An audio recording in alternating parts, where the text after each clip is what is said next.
సాక్షాత్కరింపజేసుకుంటూ ఉన్నాం. ఈ వెంకటేశ్వర స్వరూపం మన హృదయంలో పదిలంగా నిలుపుకోవాలి. ఆయన చుట్టే మనస్సంతా సంచరిస్తూ ఉండాలి.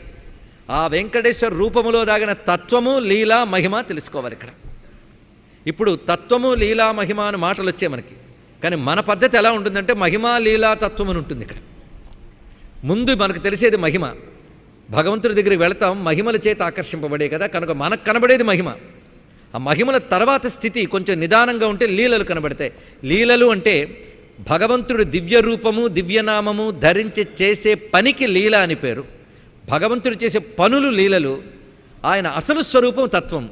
అసలు మొదట ఉండేది తత్వము, తర్వాత ఉండేది లీల, తర్వాత ఉండేది మహిమ. అది అలా వస్తుంది క్రమం. కానీ మనం వెళ్ళే క్రమం ఏంటంటే మహిమ, లీలా, తత్వంలోకి వెళ్ళాలి. సాధారణంగా చాలామంది మహిమల దగ్గర ఆగిపోతూ ఉంటారు. కొందరు లీలల దాకా వెళ్ళగలరు. కొందరు తత్వము దాకా వెళతారు. ఆ వెళ్ళిన వాళ్ళకు మోక్షం లభిస్తుంది.